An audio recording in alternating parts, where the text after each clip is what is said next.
Hello, and welcome to another one of Ethan's engineering videos. Today we are joined by Quan Fan, and we're going to investigate the case of a rocket simulation. Most rocket equations we assume constant force drag and constant force gravity, but today that's not going to be the case. We cannot say that they're constant. So we start off with a generic momentum balance, which states that. Is that a bad piece? I have a slightly longer piece of chalk over here if you want to swap out. Yeah. Tag out, tag out. The momentum, which is mass times velocity, and it's important to define what this mass and velocity is, and that's going to be the system with respect to time is equal to the derivative of the velocity in, mass in, velocity in. No, that's not quite right. Should be the mass flow rate multiplied by the velocity in minus the mass flow rate out multiplied by the velocity out and any associated forces. In this case, the associated forces would be, third tag out, would be the force drag and force of gravity. Okay. Now we have to deal with this derivative here. We have two terms. We can treat it as product rule and expand it out to two different derivatives, and this will look something like this. We'll have the mass of the system. This is not a mass flow rate, rather it's the dynamic mass of the system, which changes over time, multiplied by the derivative of the sys with respect to time, plus vice versa. This is just the product rule on a derivative, so. Because that's a group derivative right there. It's the derivative of both terms. And with the rockets, there's nothing going in, so we can get rid of that term entirely. So we're just left with mass flow rate out multiplied by V out plus the associated forces. Okay, now we have this problem of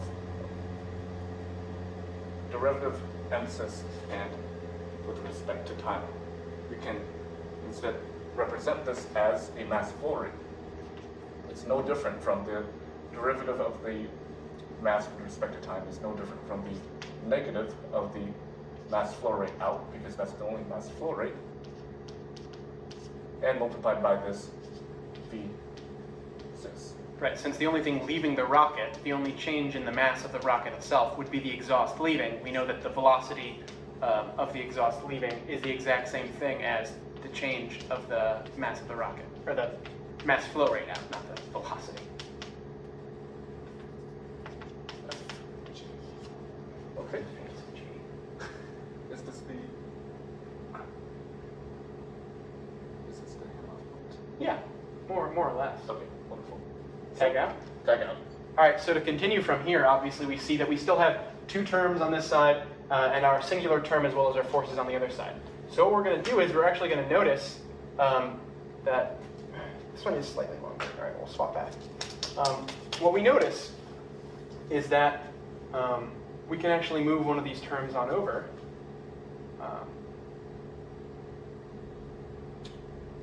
The mass flow rate, because we notice that there's a mass flow rate on both sides. That's correct.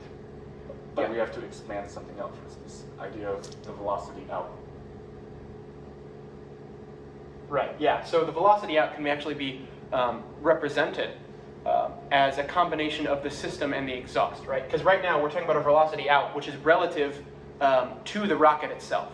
So when the rocket's moving through space, the velocity of the exhaust is constant relative, again, to the rocket, assuming that's constant, or assuming that the rocket is our fixed point. But again, this left side of the equation is using a kind of global coordinates, right? It's all relative to the Earth because our rocket is increasing in altitude and its velocity is changing.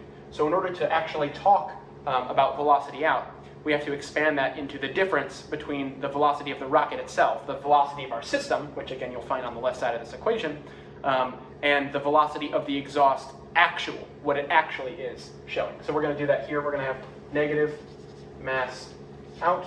Pardon the change in handwriting. Mine might be a bit more sloppy.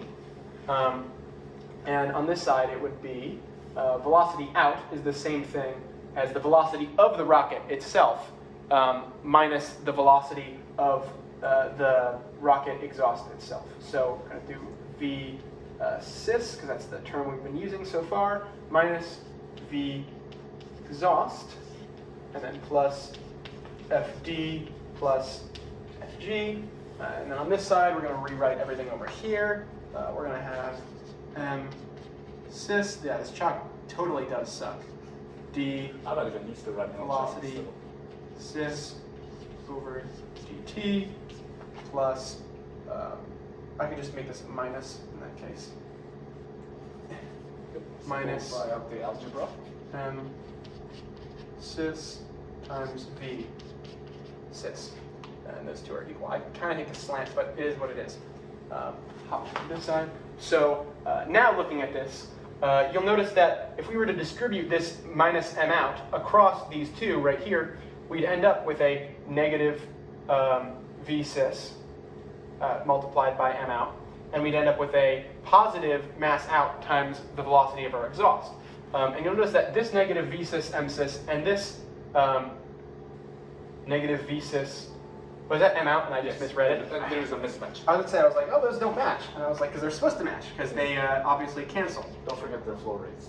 Yes, the dots. Good double catch. This one's Not there. there. M sys, yep, M out is also flow rate. There we go. Wonderful. It's hard to transition between a handwriting, especially in chalk. Yes. Do note that.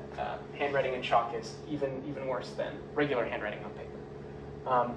So yeah, you'll notice that this M out V sys and this M out expanded to this V sys are the same, so we can safely cancel those. I'm just going to lightly chalk over that one and that, knowing that the M out will obviously still be here, so we're going to do M out times V exhaust plus force of drag plus the force of gravity. And note, if you have as much trouble with sounds as I do, these negatives cancel out. Right, plus, plus. So that's why we have a positive term on this side.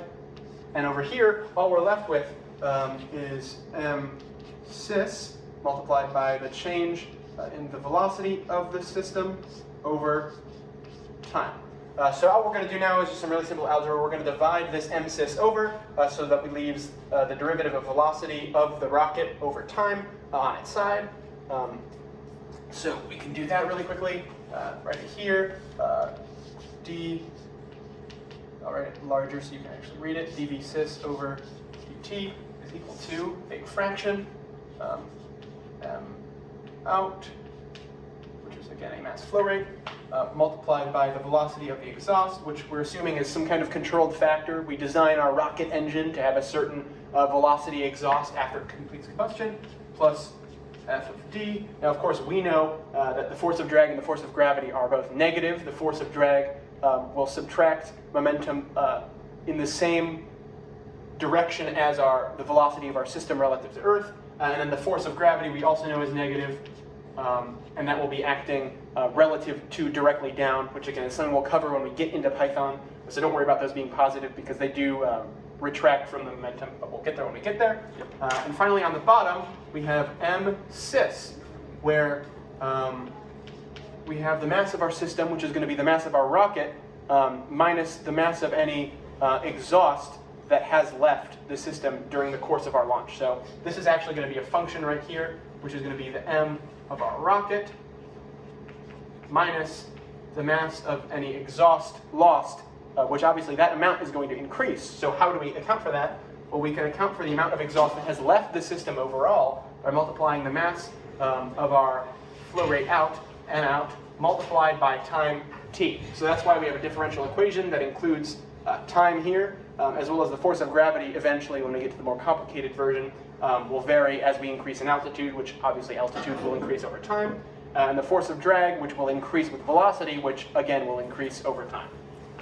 Easy peasy. So we have a differential equation, which if we solve with a numerical solver, will give us the velocity profile of the rocket. And from velocity, you can find height, position rather, and acceleration. So we'll go into Python, we'll see that, and we'll expand these terms out to their associated equations. Welcome to the continuation of our project. This is the part where we're going to explain where we pulled all of our environmental and more global descriptions of the world and how momentum and gravity and all the forces at work in our rocket simulation actually behave, and the code we wrote to kind of match that and simulate it in our Python notebook. So the first one we looked at, which is obviously a pretty obvious one needed for a rocket launch, would be the force of gravity. And so we had two versions for our gravity equation, our f of g, defined function right there you can see on the bottom half. You can see that the force of gravity, obviously, in some cases, for our simple constant version, which is on the left side of that if statement, would just be the constant gravitational acceleration of 9.81 meters per second squared. However, if we were doing a more complicated and realistic version of modeling the gravitational acceleration, we know that the farther we get away from the Earth, the weaker the force and therefore acceleration of gravity becomes. So we found this equation here online from a NASA website and Wikipedia, which corroborated it, which just showed how the gravitational acceleration g of h varies from g of 0, the standard 9.81 number we all know and love, based off our distance from the Earth's radius squared.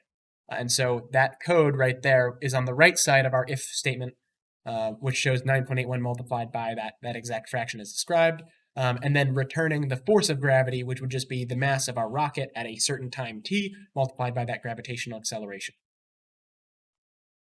So another problem with realistically modeling a rocket is that not only does the force of gravity change with height, so does force of drag. And not only that, the drag coefficient actually changes with Mach, what speed you're going at. So normally, in most calculations, you just assume that there's a static, a constant coefficient of drag, right? But with rockets, since we're going so fast, the speed is so incredible that coefficient of drag actually changes. And there's a model out on the internet that is based upon some data that's released from the flight diagnostic data from not only the Saturn V. The Saturn V only affords one data point that can be calculated, but we used the data from a different rocket. This rocket is the Mercury Atlas?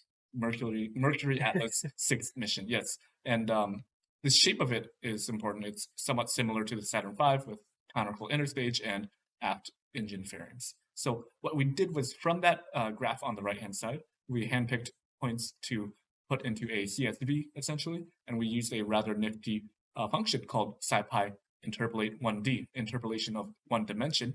Now, this is a really nice function to use because from selected data points, you can spit out a function which will find the values for any value from the range. So it's really useful for modeling mathematical data and really useful for plugging into others.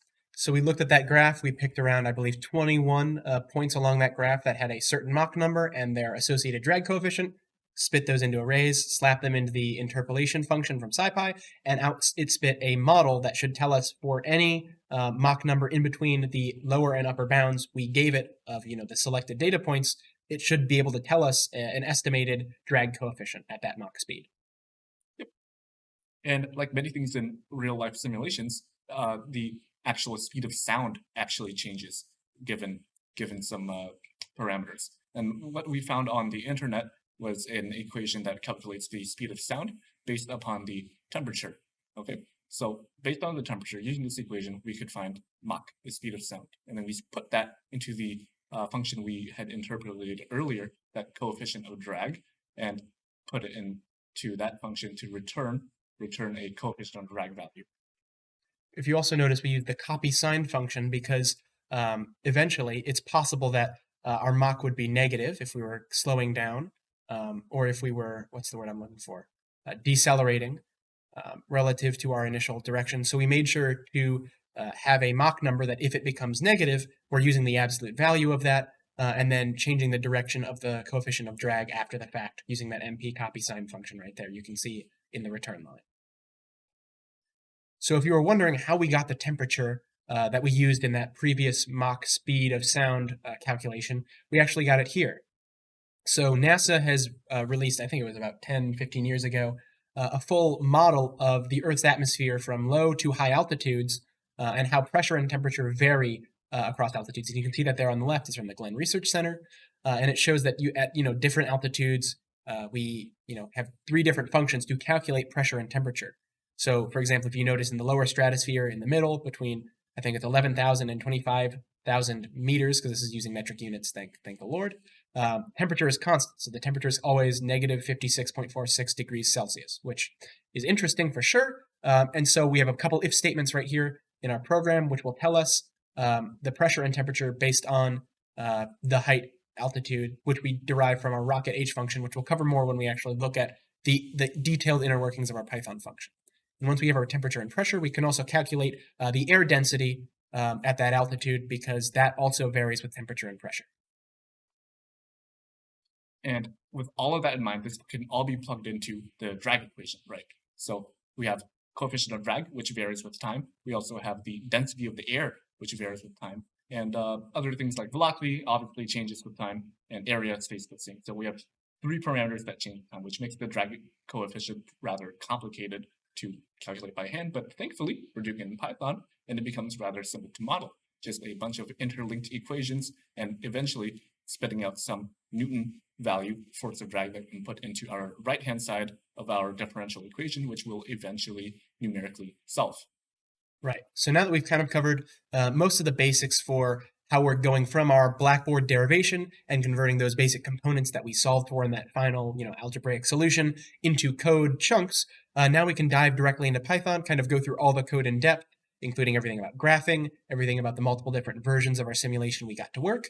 And then we can kind of just show you the final product and the conclusions we can draw from it. So we're going to snap you guys into Python real quick. If you'll take a look at our fingers on the count of 3, 1, 2, 3. Okay, so now that we're back in Python, we can go ahead and go over our final product. And as is tradition, we start off with importing a set of packages. We use a lot of scientific Python. Let's see, we have solve IVP, interpolate, which we spoke about earlier, our Plotly business, and numerical Python. And again, as is also tradition, we start off by initializing some constants. And we decided to use design parameters from the Saturn V rocket, since it's a rather ubiquitous rocket and it's something that you can easily find information about online. So we start with the mass of the rocket and the mass of the empty rocket. So from that, we can find the fuel in the rocket. We also have the exhaust velocity and the mass flow rate out. And finally, we have this RE, which is the mean radius of the Earth, which we use to calculate the dynamic gravity. And then we have these two here, simple constant and vertical launch. And this allows us to implement a feature in our code, so to speak, to have options. We can turn these options on and off. A simple constant being whether or not the force of gravity and force drag changes with parameters, and whether or not vertical launch is true decides whether or not we do a one-dimensional or a two-dimensional simulation. Okay, so rolling into that, we have, we already explained that actually. So let's go here, tsim. So using tsim, okay, tsim, we use the mass of the system here. This is a function of the mass of the system, and we calculated that by subtracting the mass flow rate out multiplied by time from the mass of the rocket. So using this, we can model the mass of the rocket over time. Also using that, we can then find the end of the simulation point. In other words, whenever the rocket runs out of fuel, that's when there are no more forces that the rocket is exerting. Okay, so there's still drag and there's still gravity, but this is no longer a dynamic system when it comes to our independent variable. So moving on, we did not touch on it quite on the PowerPoint, but now that we're here, we can talk about these if statements, and this is where we are able to implement that options. Okay, so by checking whether or not simple constant is true, all of these functions can either model themselves as the complicated version, what we went over, or a constant, which is found on internet or literature. Okay, other thing I'd like to go over is this idea of declination. Okay, and this is for our two-dimensional simulation. As you know, with a rocket, it would go up and it start turning it so it can go into orbit, right? And there's several styles we can go ahead and simulate this. We can either simulate it as a linear function, okay? And the way that we came up with these functions is we needed a function that was bounded from 0, 0 to 0, 1, okay? So with the linear, you're pretty much rotating at a constant rate. And with exponential, we start rotating slowly and then speed up at the end. And then we have a harsh version of the exponential where you pretty much rotate a lot faster at the end, okay? So yeah, we take that declination like subfunction that describes how our declination varies over the course of the rocket launch, and then using our max theta variable, which tells us how far we're rotating to. So I believe the one we normally use is like pi halves. So by the end of our rocket launch, our rocket is entirely horizontal instead of entirely vertical like how it started. But of course, that can change as we want it to. And using that declination has a serious effect on the right-hand side of our equation, which is kind of the piece where everything comes together. So in the body of it, you'll see that we calculate the mv thrust, which is the velocity and the mass out of the rocket to give us our change in momentum. And from there, we can calculate the true velocity of our rocket, not accounting for gravity. And the reason we're not accounting for gravity in that line true v cis equals is because how we handle gravity depends on what options our simulation has active. As Quan discussed a second ago, simple constant means a lot of our environmental constants are just that, constants, and simple constant false means that we're adjusting them with altitude or according to altitude, or changing them with respect to how high the rocket is. The other one, we talked about vertical launch, determines whether or not we use inclination or the declination function, and also how we handle gravity. So if the vertical launch is true, that means gravity is pulling straight down, and since the rocket is going straight up, gravity is acting directly opposite the rocket. So you can see here on the left side of that if statement, we're just subtracting the force of gravity divided by the mass of our rocket from the rocket's velocity, because they act in opposite directions. However, if that's not true, our rocket could be at an angle. So we have to multiply the velocity of our rocket by the rocket's declination right there. You see that the output of the declination function at the certain point in time. And since the declination function returns an array of two variables, that true v cis float is multiplied to both of those numbers within that array. And so we now have two components. And then from there, we subtract the force of gravity divided by the mass of our rocket from the vertical component, which we made come first in our array, and nothing is subtracted from the horizontal component, because obviously common sense tells us that gravity doesn't act against the horizontal component of motion, only the vertical. So that is kind of playing into one of the things that really makes this complicated, the right-hand side, is that it needs to know whether or not to accept and return that two variable vertical and horizontal component, description of velocity, or just a single velocity component if we're using vertical launch as true. And so that's what that if statement there at the top is, where we then take the hypotenuse, if we have both components, we need to kind of merge them into the total magnitude of our rocket's motion in some angular direction that we don't know, but we can worry about later for when we do the actual calculations. So that's kind of what makes it complicated for our right-hand side, is that there's an if statement that changes how we unpack our input vector depending on whether or not vertical launch is true. And so from there, we can move into kind of what I call like the unpacking section. So after we run our solve IVP, we're going to get a function that describes the rocket's velocity over time, right? Since our differential equation tells us the change in velocity over time, obviously what it spits out is a function that matches that differential equation, which would be a model of velocity over time.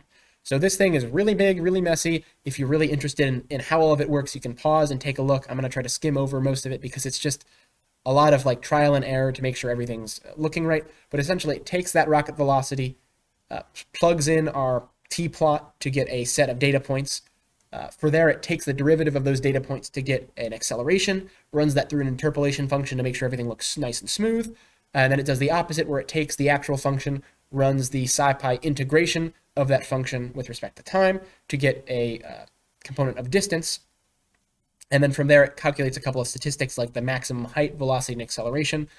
No, it doesn't calculate what time they occurred. But essentially, it kind of, smooths out all those plots and make sure we get our statistics. And then as you notice, there's an if statement there for vertical launch. We have to have a version for if we're returning a single component array with just the velocity of a rocket, or if we're returning it with two components, one for horizontal and one vertical. So that's all taken care of in this function to save room in the actual runtime section.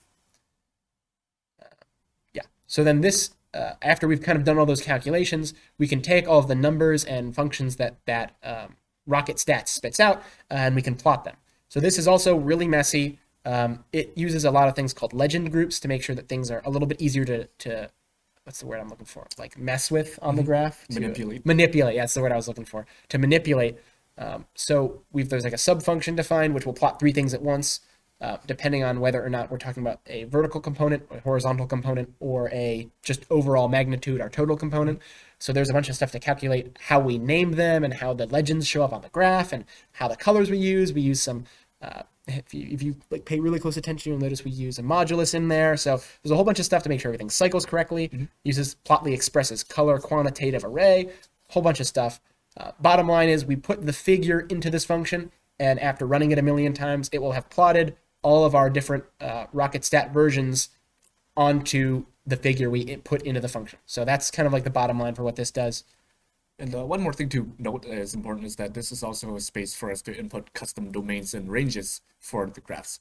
You'll see that there's some interesting events that happen with these graphs, but if they were to auto scale, there is no way you would notice these. So these were where we in one-stop shop for editing and determining these ranges and domains. Yeah, automating like graph manipulation so that the things that we care about and that we think are interesting that we want to show you, you can actually see and they're not like squished. But I think that more or less, I mean, Yeah. unless there's anything you want to cover about the I think that graph. pretty much sums it up. Yeah. So here comes the fun part. This block here is our runtime block. Okay, so it's a one-stop shop for us to, again, manipulate any variables we want to edit. Here's our options I spoke about earlier, simple, constant, and vertical launch. And then here's this idea of surface area. So we decided to choose that as something to vary. We can vary our surface area of the rocket and see how that affects our trajectory and our velocity profiles, right? And then we also put max data here, so remember, that's how far the rocket will decline, and it's set to default as 180 degrees. And then we can choose our angle function. We can choose how and what manner our rocket will rotate over time, okay? And then our classic stuff, setting a figure to go ahead and make our subplots, and I guess I'll let you take it from here. Yeah, sure. So that's their function that we talked about earlier, tsim, which will calculate the amount of time for which we're plotting. So it internally, it calculates how long the fuel will last, which assuming that we're not changing like the how fat the rocket is or how much fuel's in it, will pretty much be the same for every simulation. And then it just tells a bunch of other kind of minor statistics about what time it will end and how big each of those time steps will be, depending on how many like segments we used linspace for. There was a plan to maybe change tsim and like those other outputs, like how long we were simulating for, as we did multiple iterations, but that had to be scrapped because of mechanical issues and lots of infinities that were not supposed to be there. So that all kind of got commented out if you notice some of those comments that aren't being used, because that was that idea. And then from there, we have to initialize our starting vector, because as we know, SciPy root takes in a starting vector, and since we have that if statement in the right-hand side function that we are obviously plugging into the solve IVP, we have to tell it whether or not to expect a single component or dual component. So we do that automatically by checking if vertical launch is true and returning the appropriate starting vector of zeros, because we know at a launch pad at time 0, the rocket's not moving. And so from there, this is where we kind of get into the actual calculation events in this double for loop. So our outer for loop is going to look at the number of rocket surface areas we're testing over. So as Quan mentioned, that was kind of the main thing we wanted to look at, how that affected our rocket launch. So in a certain case of our combination of simple, constant, and vertical launch, we're only going to look at one, because if we looked at like a million surface areas, it would be a complete like total mess. You would not be able to see any patterns. But otherwise, we want to use a range of a bunch of them. So this just checks to see how many they are, so it knows how many surface areas to simulate. And then after that, there's an inner for loop that will run multiple iterations of our solve IVP to deal with the simple constants. And the reason for that is because if we're doing simple constants, we just run it once and we're done. However, if we're using complicated constants, we set simple constant to false. All of those variables we talked about in the slideshow and briefly touched on right now in Python vary with altitude. And the problem is we get that altitude function, as you saw from the rocket stats function, we get that from taking the integral of our velocity function. But our velocity function is an output of our root solver, or our solve IVP, which again will need to use the height vector, or the height vector over time, like that function. So it's kind of a catch-22. So the way we kind of thought to get around that was to run the simulation once with simple constants, extract the height map using rocket stats from that simple constant version, and then use that height map in the more complicated simple constant false. So that array right there with that is an iteration of 3 values for simple constant: true, false, false. And if simple constant is false, it will run with it true and then false twice, because j will be the 0th, the first and second time we run the simulation. And obviously, since we're only picking one of those 3 values for simple constant, when we run the simulation, 2 of them will be false. So that by the end of the third like simulation run, we're using a height map from the previous complicated constant version. So just to make sure we're covering all our bases and we really are making it as complicated and lifelike as possible, we run it 3 times if we're using non-simple constants. After we've kind of sorted all that out with what version of simple constant we're using, true or false, we just run the simulation, we run the solve IVP, and then there's an if-else statement to get out of rocket stats what we need to get out depending on if we're doing 1 or 2 component vectors of velocity. And then we just plot it. We're using the plot3 axis function that we showed up above. So we'll go ahead and plot. Right now, the options are set to simple constants and vertical launch, so one-dimensional simulation, and we see it here. It's rather quick, as you can see. And we are varying the surface area. That's why there's so many lines. So what you notice about this is that the altitude is somewhat what you expect. It looks exponential. As time goes on, you get higher and higher, and same with the velocity. And this is where the interesting things come in with acceleration. Because of the force of drag, depending on what cross-sectional surface area rocket you have, this negative jerk will be introduced. This negative jerk will be introduced around 160 seconds, it looks like, eyeballing it. And the interesting thing is it seems constant. For no matter what cross-sectional area you are, you're going to hit that negative jerk at around the same time. Near the end of the thrust. Yep. Anything else we need to talk about this? And let's move on to the next option. Oh yeah, we could just say that like the first time we see that negative jerk happens around, I think it's 30 square meters. Yep. And then after that, it seems to trend a little bit later. Like you hit the jerk a little later, but you never accelerate as much when you hit it. So you can see that trend line of those accelerations becoming less wavy, but also having a larger like dip in them, and it's just really cool. It almost looks like a 3-dimensional curve, like coming in and out of the screen a little bit because of all the colors. I really like the colors. This is what a lot of time went into the graphic to make this look really cool. That's what I spent a lot of hours just like fiddling around with to make it look as pretty as possible. That's part of the simulation. Truly. But yeah, so now we can run it with we said we're going to do vertical launch false, but simple constant true. So like the force of drag will still not be changing over time. However, we're going to be rotating our rocket as it flies. So that's what vertical launch does. It's just the rotation, simple constants, all the more heavy math stuff. For this one, there's a lot of variation over surface area, and it's just not really any trends. It's just complete garbage. So we just are only showing you a single surface area for this one. But as you can see, it's a little bit different because we have multiple components now. What's affecting the acceleration, and because we're introducing this rotation, is that what we mentioned before, the force of gravity only acts on one component. So then this changes the acceleration profile of the vertical and the horizontal, and it begins to differ. Right. So the vertical acceleration, obviously at around 150 seconds, if you think about the fact that we're using exponential harsh. So that declination means it's going to be more or less straight for the majority of the time, and then near the end, around 150 seconds, is when it will start heavily curving to the right. Again, if we were using linear, it'd be a lot more gradual of a change between the two, but since we're using a very sharp turn, so to speak, with our rotation function, you can see the moment that our angle becomes more horizontal than vertical, and so our thrust is pushing us faster and faster horizontally, but no longer pushing us upwards vertically, or accelerating us upwards, because we're still moving upwards. But as you can see right at the tail end of the velocity graph for vertical, which is blue, we peak and we start slowing down our vertical acceleration. Move on to false. So false true, I think. False true. So, right. So this false true version means we're going to be using complicated constants, so everything will be varying with height. However, we will be launching straight up. So this is the worst simulation, and by worst I mean least accurate.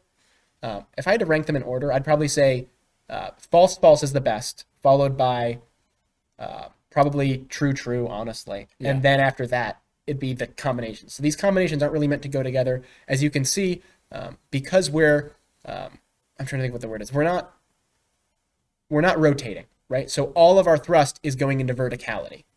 And because of that, and since we're doing non-simple constants, we know that the force of gravity and the force of drag are changing with altitude. So the force of gravity, obviously, as you get farther away, higher altitude, is going to decrease. And the force of drag varies with both the Mach number, which determines how fast you're going, that constant of drag, but also the air density. And since once you get above, I think it's like 100,000 meters, maybe even like 75,000, air pressure, air density is essentially zero. So once you cross around 100,000 meters, air density hits zero. So more or less drag hits zero. So that's no longer slowing you down. And gravity's become at least a little bit noticeably weaker. So basically one of your two major slowdowns, what's hampering your acceleration, disappears. And then gravity is only ever decreasing. So you're just going to, your acceleration is going to continually pick up over time. And as you can see, it totally runs off the graph at around 100 seconds and it just goes exponentially. I think if you hit the auto scale, you can see how like wild they get up in the like the little one next to the house. That one. There it is. Yeah, that's like the full view. That's what we like cut off because then you can't really see anything else interesting, but just Up to 200 meters per second squared. yeah, and it doesn't matter depending on your surface area basically at all because it's just unhindered acceleration by a rocket. Rockets are pretty powerful, and if you're not slowing them down with anything, You're just gonna keep going. basically. So that's why this is the least accurate model, is because there's no rotation to kind of hamper your vertical acceleration or any acceleration in the stead of those forces. And pretty much all this comes together. And one thing we haven't hit on is this bulge right here. And this is our first interesting event. We're gonna get to that when we do the final simulation. do Because that? we want Okay. when it's like realistic. We'll do realistic. that. You want to move on then? Yeah, we can move on to false false. Okay. So this is like the creme de la creme of our simulation. We have both complicated constants that vary with altitude, and also we have rotation of a rocket, right? So as you'll notice here, unlike our true, where the surface area had a major impact on how our function looked, right? Remember, it almost looked cascading. You'll see that even though we are going across the full total range of surface areas, our graphs hardly change, which is really, I think, a super interesting takeaway, that our rocket's kind of final destination doesn't matter on the rocket's size, only on its behavior and those design parameters we mentioned at the top. Again, surface area is down here where our runtime is, because that's not that's not something that I don't think they take into huge account when designing a rocket. It's more about the thrusters. And the reason for that is because, as you can see with these graphs, we don't care.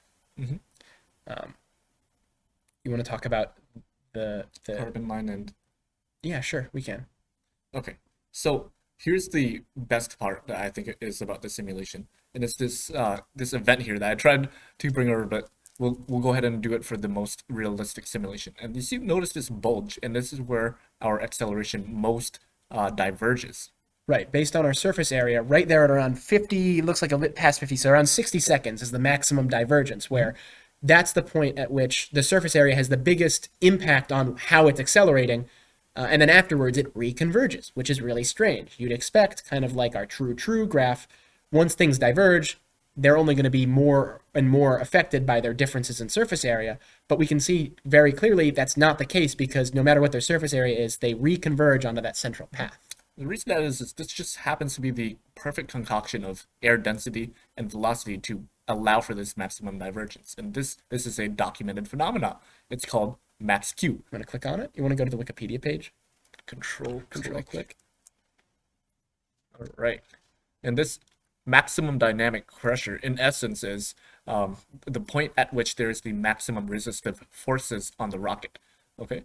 And The maximum difference between fluid dynamics total pressure and ambient static pressure. And what that means is essentially, because the force of drag, right, is affected by your velocity, but the air density is affected by altitude in opposite directions. As you go faster, the force of drag increases, but as you go higher, the density of air decreases. because we have both of those in this simulation and everything's modeled so accurately, there comes a point at which you're moving fast enough, but the air is not quite thin enough to still have no effect. And that's what max Q is. That's a big part of like real, honest to God, like NASA space launches is making it past max Q. Because if your rocket doesn't explode or implode in max Q, you're going to be fine, because beyond this, the air is thin enough. And before this, you're not moving fast enough for, the maximum stress to be put on your rocket. And what's really, really cool, I think if you scroll down, it says it somewhere. It says the time for an average max Q, specifically for the Saturn V rocket. Right there, right here. Examples. During a normal space shuttle launch, for example, a max Q value occurs at approximately 11,000 kilometers, about 1 minute after launch. And if we go back to our simulation, where is that? Hey, check that out. The most starts right at 50 seconds, hits maximum at 60 seconds, and at 60 seconds, what altitude are we at? 60 seconds, we are at... An altitude of a little lower, I think. I'm looking for it. There we go. An altitude of around 10,000 kilometers. Yes. 10, 11, 10, I think 9.5, 10, around 10,000 10,000. kilometers. And And it's really close. yeah, I mean, we're expecting it, yeah, that's right around 10,000 kilometers right there. So max Q happens in real life, in real honest to God rocket simulations at around 1 minute after launch and around 11,000 kilometers. And here our simulation shows max Q starting at 50 seconds, hitting maximum actual max Q at 60, and at a height of around 10, 11,000 kilometers, which means our rocket simulation perfectly matches real life, like fluid dynamics phenomenon that we would expect to see in an actual NASA launch. I mean, Artemis just launched like 2 weeks ago? Mm-hmm. I was watching it, not live, but I was watching the stream after the fact, and I watched the max Q with like bated breath, because that if the rocket's going to explode, that's when it's going to do it. Yep. Same with another thing is the Kármán line, essentially where space begins at 100 kilometers. So you notice that's where all of our resistive forces dissipate, right there at around 100 kilometers, right? So the thing that I think is the most cool about this is that this max Q, this Kármán line, we did not mathematically account for this at all in our simulations. Nowhere in our math was 100,000 kilometers or 60 seconds or set like 11,000 kilometers. You saw the math, you saw us do the derivations and explain why we made the decisions we did off of real NASA models, real functions of changing variables. And obviously the alternate versions where we had different complexities with simple constants and vertical launches where these didn't really make an appearance. But when we put everything together and really tried to make it as accurate as possible, they appeared spontaneously. Like, these weren't injected into our simulation. These are the natural result of the momentum balances and all the math and all the science we did in this Python simulation. Yep. I think with that pretty much we've gone over everything we want to go over for our rocket simulation. Yeah, it's so sick. It is I awesome. really love it. I'm so proud of this. Definitely, probably my favorite Python coding project ever, especially since, again, That's saying a lot. right? Yeah, I know. I've done a lot of weird stuff on my own, and like, it's just like we achieved something we didn't even set out to achieve. Right? We just wanted to make something that was like, oh yeah, it's a rocket, it goes up, here's a model. But like, when you get results that are true, that you weren't looking for or even really expecting to find, that's just so cool. That is It's like imagine discovering this for the just first like. completely stumbling up. Like if we had not known about this at all, we'd look at this and go, Oh, that's- this some kind of error. Well, that's what we did. We did it, and I went like, "What's with this bubble?" And we were like, "Why does it like go back? It doesn't like fall apart and go to infinity or whatever. It diverges and then comes back together. So this has to be something important." And like having just seen the Artemis launch, I was like, "There's no way it's max Q. There's no way that's really max Q, is it?" And then it was. It's awesome. Yeah, it's so. I really hope you guys enjoyed this. I really hope you got a kick out of it, like me and Quan did. Putting it together was a lot of work, but really a lot of fun and very satisfying. So. And the first ever collab video. Yeah, really. That was a sick job, dude. Yes, sir. Made this work. Very right. hype. All right. Well, thank you very much. Godspeed and have a good end of the year. Absolutely.